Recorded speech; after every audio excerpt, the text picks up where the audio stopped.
Hola, mi nombre es Ana Latuca y hoy día vamos a ver el trabajo práctico de señales. ¿Qué es una señal? Una señal es una notificación entregada a un proceso debido a que ha ocurrido un evento asíncrono. Las señales son como interrupciones de software, es decir, nos van a interrumpir el flujo normal de ejecución de un programa para avisarnos que ocurrió ese evento. Un proceso puede enviar una señal a otro proceso, siempre y cuando tenga los permisos. Este tipo de uso de señales, o sea, que un proceso le envíe una señal a otro, se puede utilizar como una técnica de sincronización o una forma primitiva de comunicación entre procesos. IPC, que es un tema que vamos a ver más adelante. ¿Qué eventos hacen que el kernel genere una señal? Una excepción de hardware, un usuario desde una línea de comando o un evento de software.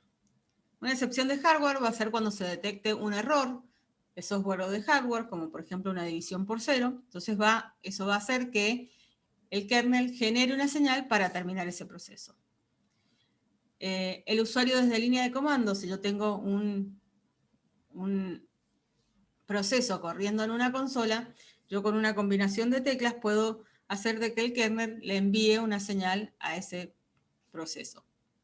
Y un evento de software, hay eventos que cuando suceden hacen que el kernel envíe una señal, como por ejemplo que un hijo termine o que un timer expire. Tenemos eventos generados por otros procesos, es decir, como hablábamos recién, que un proceso le puede enviar una señal a otro proceso, siempre y cuando tenga los permisos. ¿Y qué pasa cuando un proceso recibe una señal desde una consola? Es decir, yo tengo un proceso corriendo en una consola y recibe una señal. Si estos procesos no han hecho un manejador para esas señales, ese proceso al recibir esa señal va a ser la acción por defecto para esa señal. Por ejemplo, cuando tengo un proceso corriendo en una consola y yo presiono la combinación de teclas Control-C, el kernel le va a generar la señal SIGINT y la acción por defecto de esa es que el proceso termine. La combinación de teclas Control-Z provoca la señal SIG-TSTP, que la acción por defecto es que el proceso se detenga.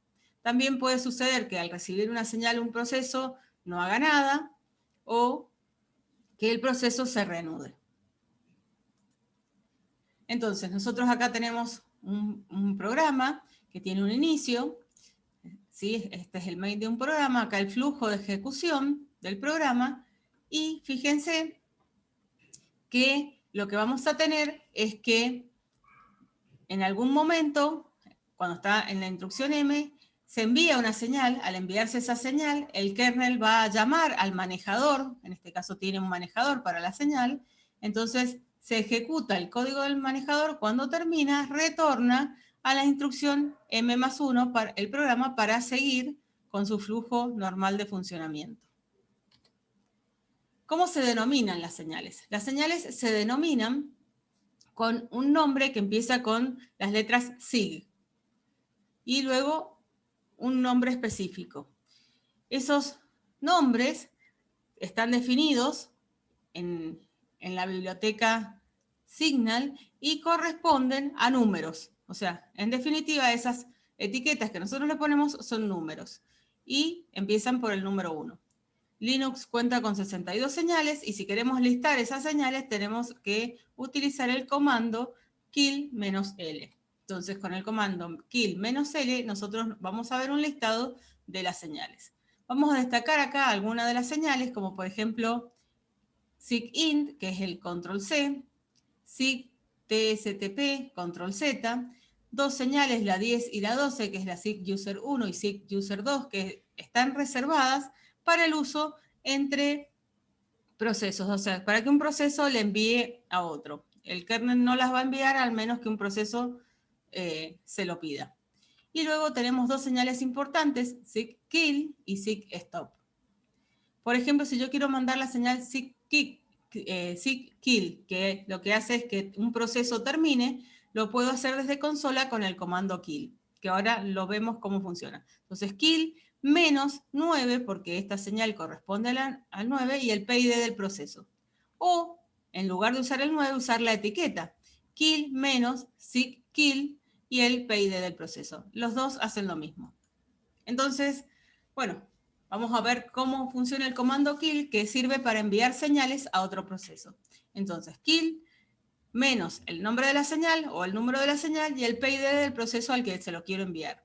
Y por ejemplo, tengo señales como SIG-kill, que lo que hace es finalizar la ejecución de un proceso, SIG-stop es detener la ejecución de un proceso, y SIG-user1, por ejemplo, que es la que tengo acá, le envía una señal de ese tipo, la SIG-user1, al proceso cuyo PID coincide con el que está acá. Entonces, el proceso que recibe esa señal va a depender de lo que, si tiene manejador o si ignora o qué hace con esa señal. Entonces vamos a ver ahora qué puede hacer un proceso cuando recibe una señal. Las formas de tratar de una señal. Entonces, nosotros podemos, como veníamos hasta ahora, los ejercicios que hemos hecho de procesos, no teníamos manejador de señal, no teníamos nada. Entonces, ahí, cuando esos procesos reciben una señal, hacen la acción por defecto de esa señal. También nosotros podemos ignorar las señales o usar un manejador propio para cada señal. Entonces, la acción por defecto es no colocar nada. Si yo quiero utilizar para ignorar o manejar una señal, voy a hacerlo con la función signal, ¿sí? Que está incluida en esta biblioteca. Entonces, la función signal, acá tengo un ejemplo, va a tener como argumentos, primero, la señal que queremos manejar. Y luego le vamos a pasar acá el puntero o la dirección de la función que debe ejecutarse cuando recibe esa señal. Entonces, el campo sig es la señal que queremos manejar, y este campo es la dirección de la función que debe ejecutarse cuando recibe esa señal, ¿sí? Entonces, por ejemplo, yo puedo poner la SIG-int y el manejador. En lugar de poner un manejador acá, puedo definir alguna etiqueta y decirle que SIG IGN que ignore esa señal. Entonces, en lugar de ejecutarse un manejador, lo que va a hacer cuando reciba esa señal es ignorarla. Acá tenemos las acciones por defecto que hacen algunas de las señales, que lo pueden en consola ver con man7signal, con ese comando. Entonces, fíjense que lo que hace algunas acciones. Por ejemplo, SIG-in hace que termine el programa.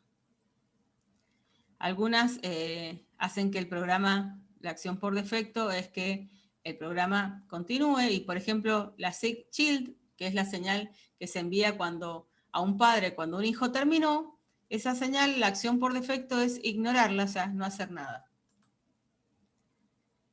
Bueno, entonces para ignorar una señal vamos a usar la función signal, que esta función dentro del main, luego de la declaración de variables, tiene que colocarse esta instrucción, que es signal, el nombre de la señal, y esta etiqueta significa que quiero que ignoremos esa señal.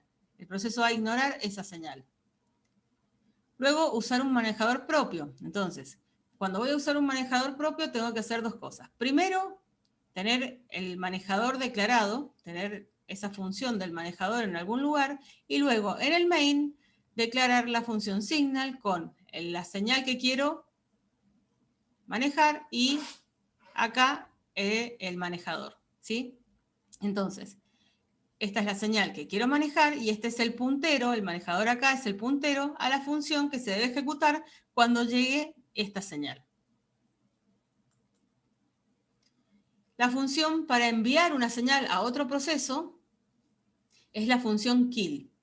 Entonces, kill me va a devolver un entero y el formato que tiene es kill, y acá le tengo que pasar el PID del proceso al que le quiero enviar la señal, y acá le tengo que pasar el nombre de la señal que le quiero enviar.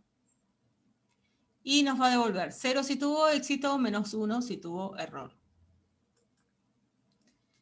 Las señales SIG-user1 y SIG-user2 están disponibles para los propósitos definidos para los programadores. El kernel nunca va a generar esta señal para un proceso, salvo que un proceso se la quiera enviar a otro.